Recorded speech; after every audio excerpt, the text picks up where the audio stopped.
Hey guys, it's Alona Minkowski, and you're watching HuffPost Politics on Facebook Live. So we're at Netroots Nation in St. Louis, Missouri this year. Now, this is a conference where progressive activists, used to be just bloggers, gather and really come together to share ideas, share strategies for how to create some type of change.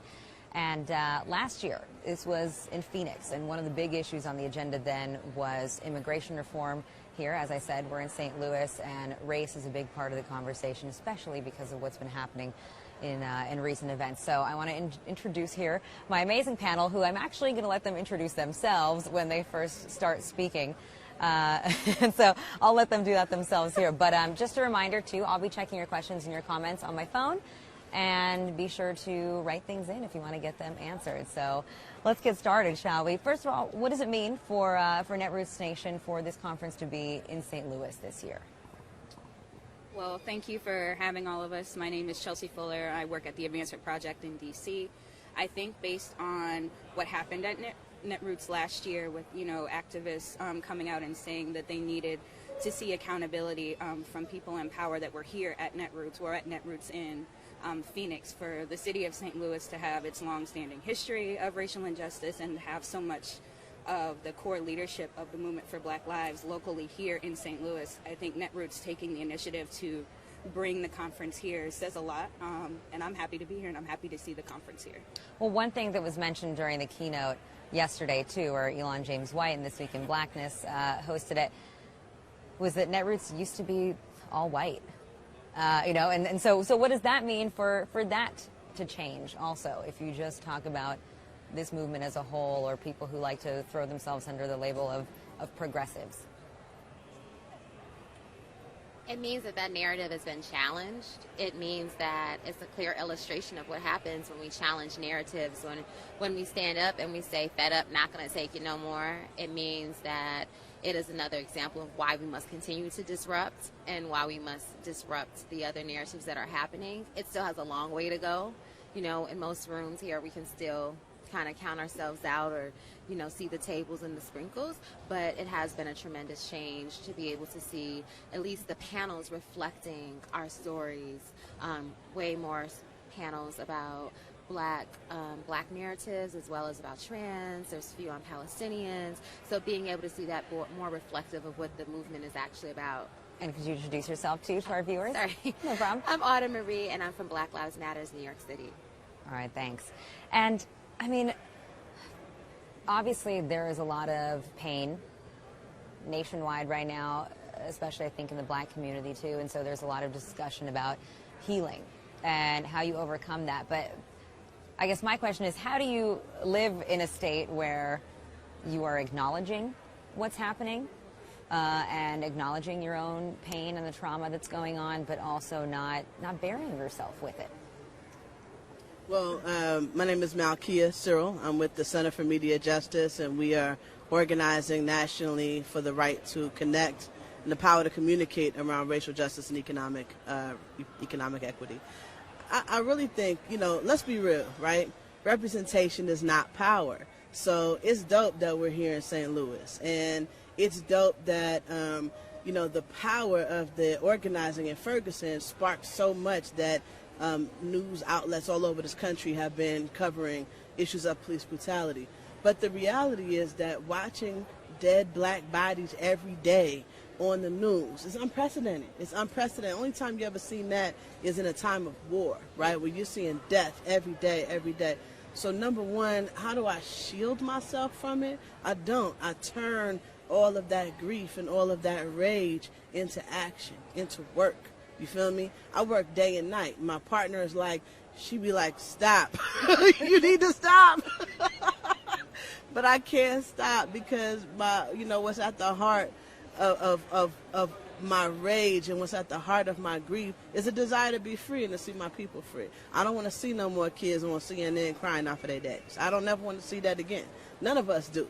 So in terms of thinking about healing, that the healing is in action. It's not some separate thing that we're going to go off and do, on our own privately, to get in the hot tub, go, go get a back rub. I get my healing on the street, with my people. So that's how I think about it. And I know LJ wants to get in here. Hey, yes. LJ Williams, political strategist and president of Brooklyn NAACP. I would say, just think about our own bodies, right? And when you are injured, receive a cut, a bullet wound, or anything, before you can even heal, you have to treat the wound. If there's a foreign object in there, you have to pull it out and clean it in order for healing to begin. If not, then you have this foreign object, you have this sore, you have this gash, whatever it is, and then the skin is basically healing over that, but it's not completely healed. And so you can still get an infection, you still could die, you still could have further problems throughout your body because you have not properly treated that wound or treated that injury. And that is basically what America is going through. We have never ever treated the injury, the wound, and the infectious disease of racism and sexism. We've never treated the disease of how we treat people of African descent. We have never treated the disease of how we treat the native population who was here before the country was founded. And so now we have this skin that is over these untreated wounds, and then it's coming out. That bullet is coming out. The infectious disease is coming out, and it's causing this cancer all across the body of what we call the American country. And so because we have not treated those things, before you even talk about healing for a community that has to deal with daily trauma at the hands of the state. Remember, because it's not just the daily trauma that we experience from racism, sexism, and all the other isms from individuals. We have the state itself sanctioning by not holding agents of the state accountable for the deaths and the wrongdoing of their police departments, of their courts, of everyone. So this is state-sanctioned violence repetitively. Then you have these problems and you have this trauma. So before we can have the conversation, and remember, healing doesn't just happen with the victim. Right? The healing happens because the people that are causing the harm actually change, that the virus changes, that the wound is treated, and that it is changed. And so, while most people they see the uprising and they know it's going to be an issue for 2 weeks or 3 weeks, but we live this life daily. And so until there's some actual concrete change in the structure and the institution of racism and the lack of police accountability, and in addition, how policing is done in communities of color, and I would say communities across the board. Just like we talk about our education system is antiquated, so is policing. And so we have to talk about how we fundamentally change those systems, and then we can talk about healing and going forward. Well, I think that is a big question there too. Is there's a lot of conversation about allyship, what that means, as well as, of course, reforming certain institutions, the criminal justice system as a whole, the way that police carry out some of their duties, I guess you could say, and the training that goes into that. So if someone were to ask you, I'm asking you, what would you tell white people right now about what you want them to be doing to help? So first of all, I want them to admit that they have white privilege and to get rid of their white guilt, because that's not helping us to progress any further, and it's only further perpetuating their white privilege. And I want those who get it, right, partially or wholly, to talk to each other. And I want them to also think about how they come into our spaces and take up space. Your job is not to come here and tell us what to do, to give suggestions, but instead to ask, how may I help from my place, and to ask us how you can be in space and how you can uphold that. I want them not to come to actions and to step in front of the leadership that is there. I want them not to come into actions and to do things that then leave black bodies in danger and then to retreat. And Can you elaborate on that? Yeah. What do you mean by that? Okay, so for instance, there's protests where white people will come out and call themselves being an ally, but then when they get rowdy, we end up with the bad rap when they then retreat out of the protest, and you're leaving black bodies to then deal with the violence that's going to come in response from police, as well as with the storyline, right, that goes with that.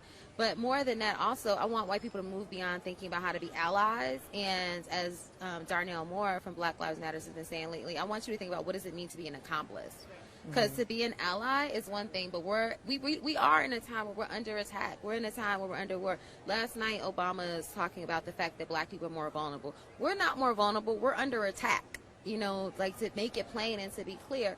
So at this point, we need accomplices if we're going to really make change. We need to move beyond using the words reform and looking at what does it mean to transform, because you can't fix something that is completely broken and does not work, and at the root of it is rooted in oppression. So how can you, if the roots are all about oppression, how are we going to change? You know, everything that grows from that is always going to be about oppression and about implicit bias. So I want them to change language. Well, the president, recently has had to come out and make a statement time after time after time after Alton Sterling, Philando Castile, the Dallas shooting. And last night he held a town hall on race. But how do you think that he is handling this? I gotta get that question.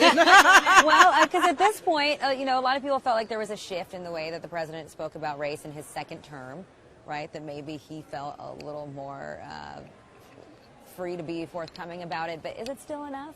How is he really done? Let's be clear. The president of the United States of America has done almost nothing to change conditions for black people in America. Now, that said, he's done more than almost any other president prior to him.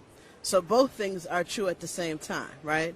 And the fact of the matter is that, while we can talk about state violence and what the state and what the government is doing, what agents of the government are doing in terms of police and law enforcement, we need to recognize people is getting rich off of this.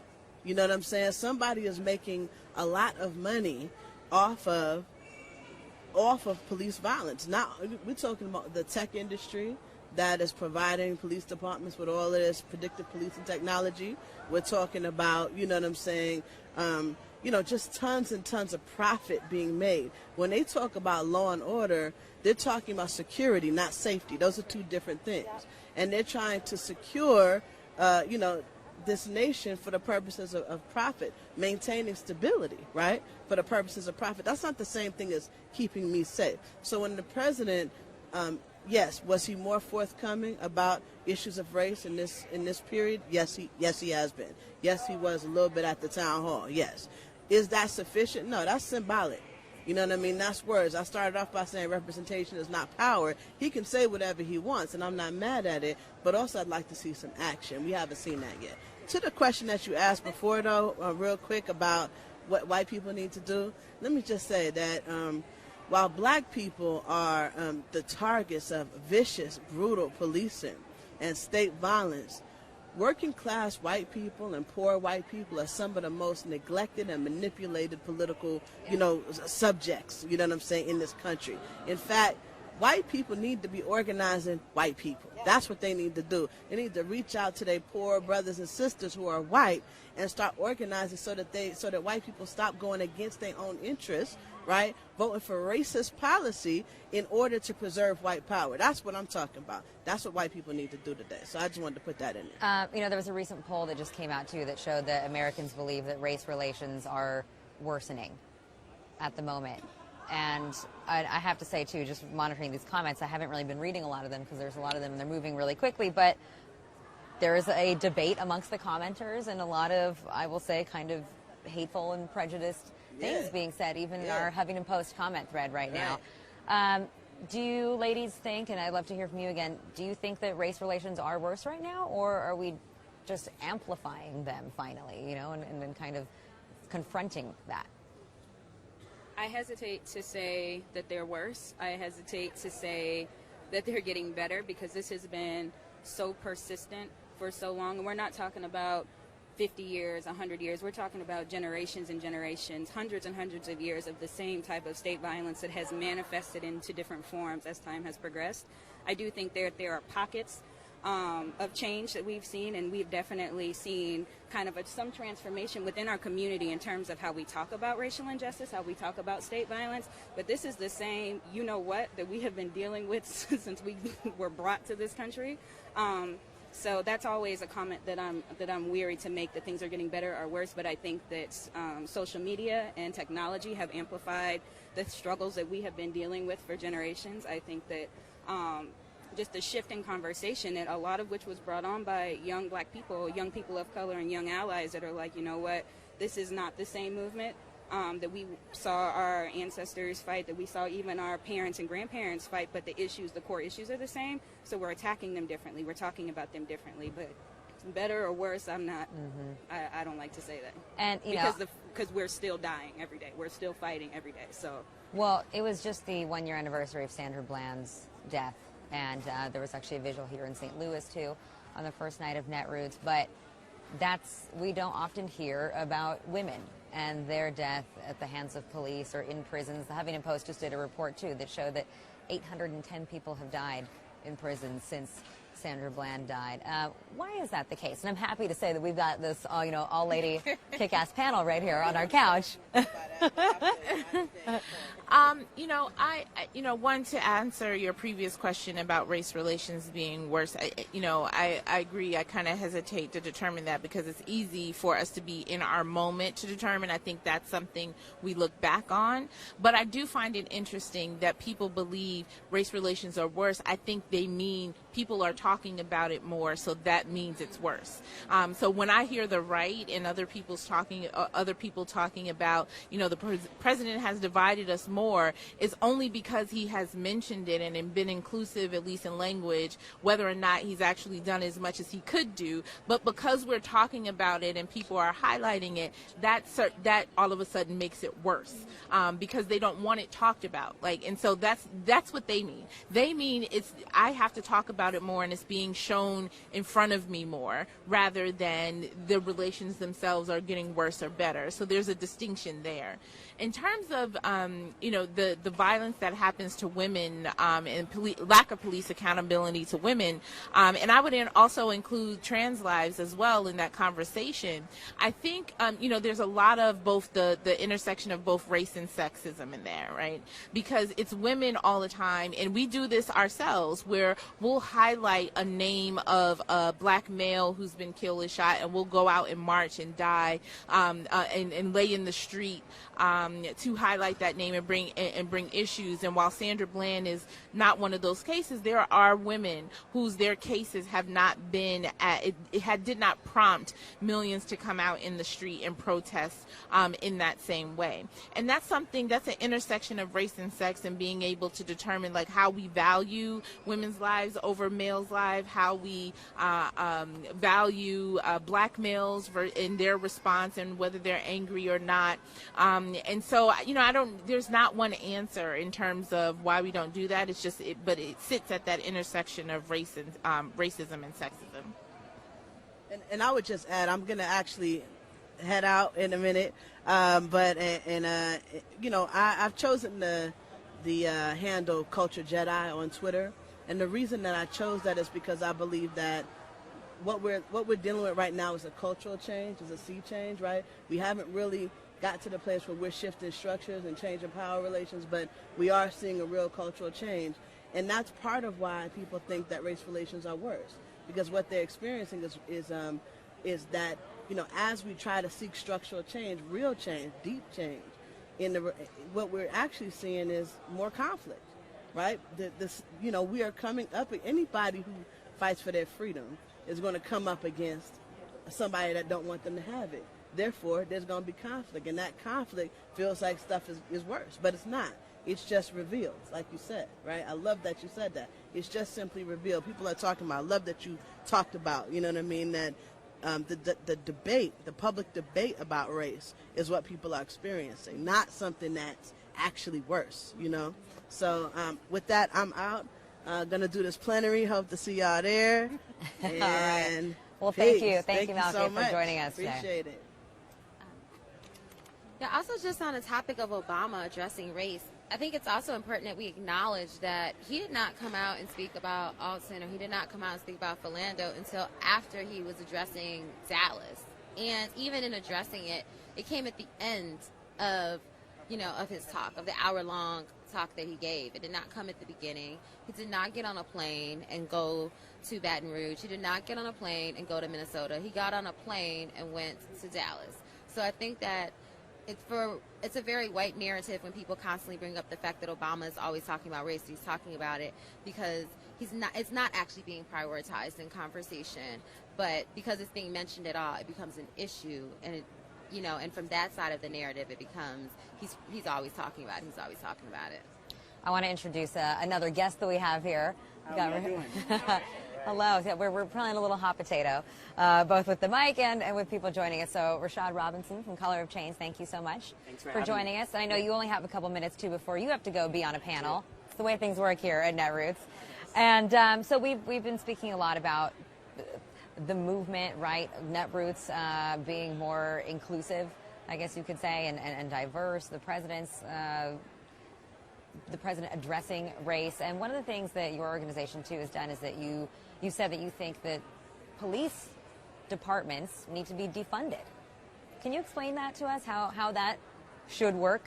Well, I think that we have to have standards for how federal dollars move to local institutions. It happens across many other areas of our sort of civic life in this country. Education is one of those areas where federal dollars and federal grants are tied to performance at the local level. I think we have a problem with civic leadership in this country where, in some ways, local municipalities sort of let police lead. I actually was at the meeting with the president 2 days ago at the White House, the 4-hour meeting with law enforcement and faith leaders and other civil rights leaders. And I was struck by some of the things that were said. I heard some elected officials talk about how, we have to make sure the police are in favor of this first. And I do think that we need folks to come together. I do believe in conversation. But more than anything, I believe in action. And I believe in civic leadership. Just like our military shouldn't be leading our government, our police department shouldn't be leading our local government. And we've got to rely on our elected officials to do their jobs. And when they don't do their jobs, we have to build a type of political power in our movement to hold them accountable. What about the president's note that he made, too, about how we're also putting too much on police these days because the rest of us don't feel like dealing with mental health issues, right? Or things of that nature, where now suddenly all of that has become the responsibility of police departments. So, we push the president some on this, not just myself, but some of the other civil rights leaders. And I think he's right. But I think this is not about the rest of us. This is not about individuals not doing enough. This is about the long-term defunding of infrastructure in local communities. The sort of trickle-down policies that started in the 80s that really decreased funding from everything from mental health to education to all sorts of areas of sort of life where there were safety nets in communities that allowed for people to be able to have greater opportunity. And so there is a point that we are relying on police officers to do jobs that they are not qualified to do. And so that has to be fixed, while we also have real accountability measures for the jobs that police officers are supposed to be doing. So we need a mix of both. I do think that we have to take things that police officers are doing out of their hands, because what's happening in our schools, what's happening around healthcare and mental health are not law enforcement issues. They are community issues, and they need to be dealt with. And giving someone a badge and a gun and in sometimes of a wide range of training. There is no national standard around training. There is no national standard around use of force. And so we have wide ranges of sort of what's actually happening in communities. And as a result, we're getting a wide range of results. And that's why having the federal government tie their dollars to results is so important, because we raise all ships. And we're not just dealing with, in fact, having one type of set of laws in Louisiana versus a different type of set of laws in Vermont versus a different type of laws in Oregon, and so forth and so on. Now, another thing, too, that I want to bring in the presidential politics a little bit. Obviously, I think, as we pointed out here, it's not about one person or one leader at the top. It's about communities. It's about every single person doing something. But that said, the person that we elect can be a reflection of often where we are as a society. So I saw, were tweeting that at the RNC they're having money troubles because a lot of companies don't want to be there. They've pulled out because of Trump. And you said that you think that Color of Change has something to do with that.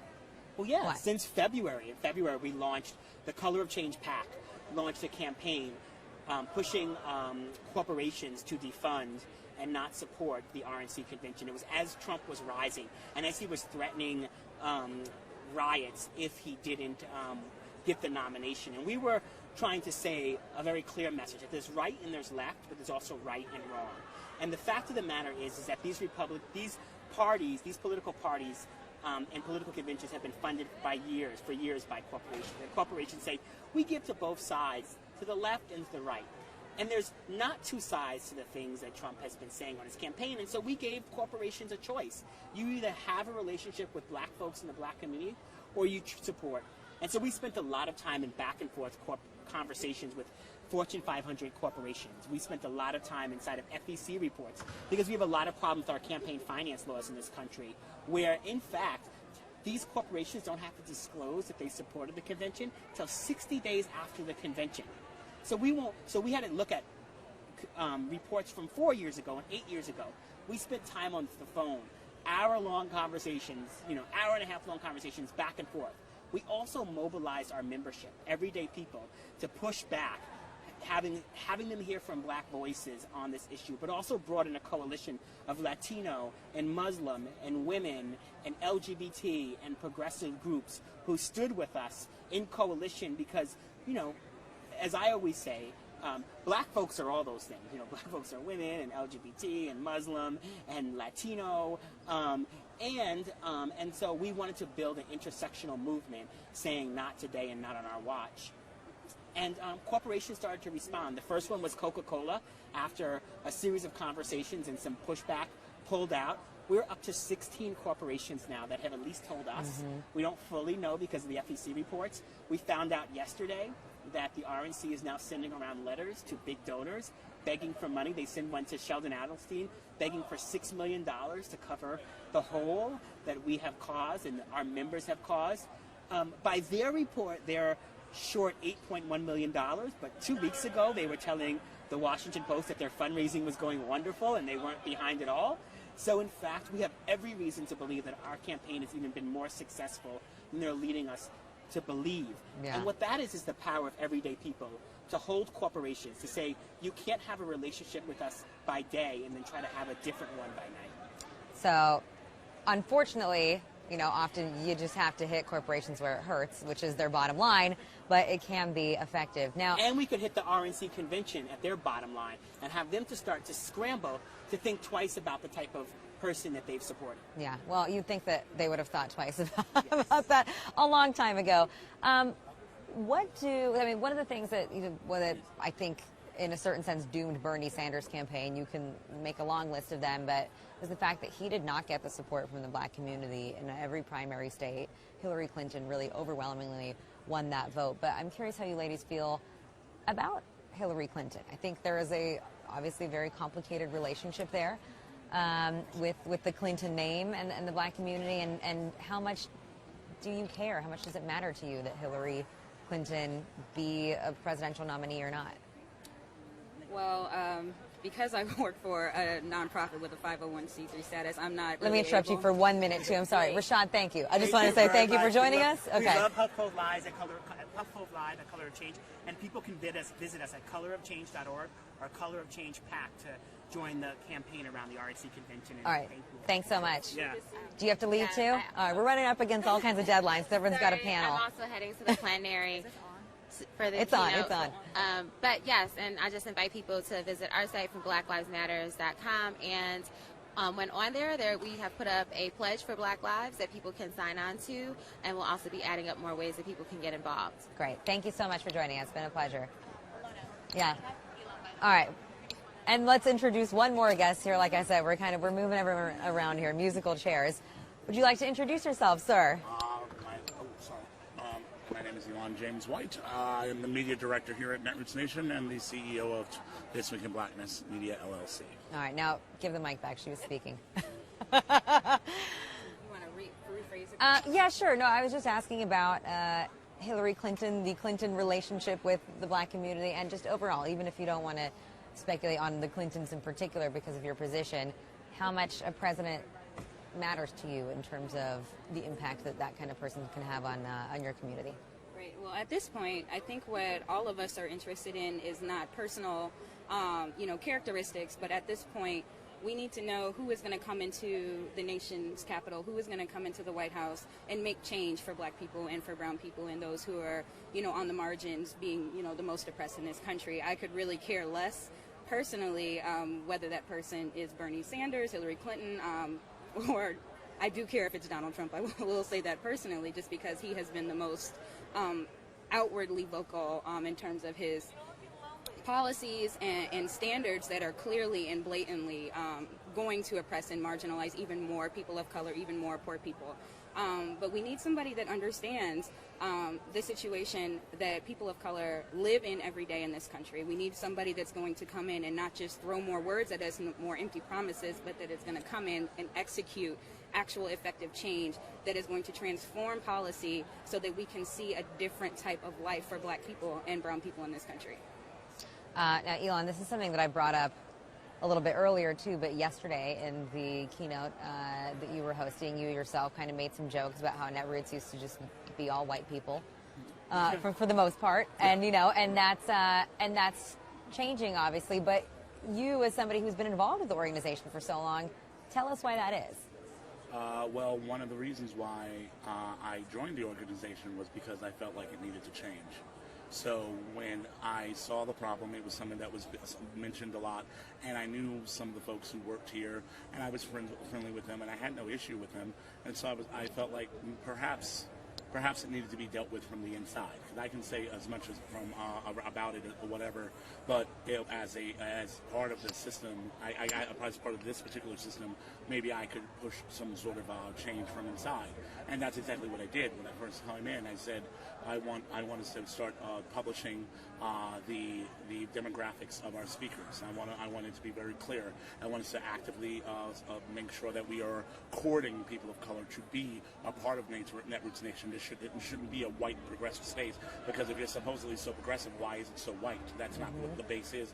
And a lot of times people don't understand, and I've been saying this for years, about the schism between the progressive space and black folks. Because progressives swear we're allies and we're a part of a coalition, but and still our issues are always pushed to the side.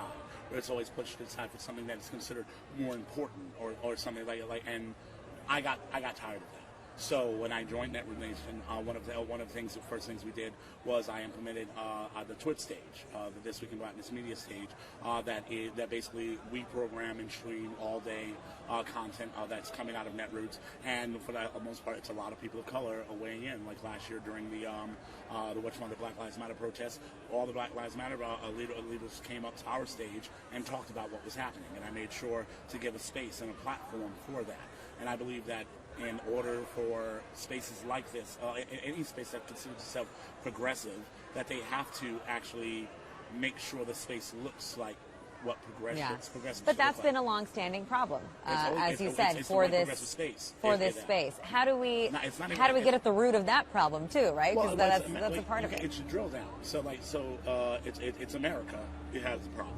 So the white progressive space has a problem, and so then Netroots as a part of, the iteration of the white progressive space, like this, the center of it has the same problem. So the idea is, how do you start that problem? And the goal was, within Netroots here, at least, I tried to push so that this space would at least act as a leader to show that it does not have to be that way. You can have more voices in here. You can make sure to address these issues. If people don't like you, you know what? Invite them to their space and say, air out your grievances. What's your issue here? Because people need to listen to it. And that was one of the reasons why we created the stage, because I wanted to make sure that people had to hear what we were talking about, had to hear the conversations that black people deal with on a regular basis. And white folks are just very easy, can either hide from it, don't click on that link, they don't have to go to that event or whatever. What if all of a sudden it's the keynote, the main keynote of the space? What if there is as soon as you walk through the door, there's a conversation happening and you have to deal with that? And so that's been my method of specifically forcing the conversation in the space. And while Netroots still has a lot of work to do, I would argue that this is probably the most diverse Netroots that's ever happened. And it's been, especially with the programming, the keynotes and everything, and you've seen more voices and heard more voices here than I think you've heard in a lot of years. All right. We're going to wrap it up there, guys. I want to thank you so much for joining us. Thank to all of our guests, some of whom had to leave us a little bit before time, but thank you all very much. And, of course, thank you to those of you who have been watching and leaving your questions and your comments. We'll see you on the next stream.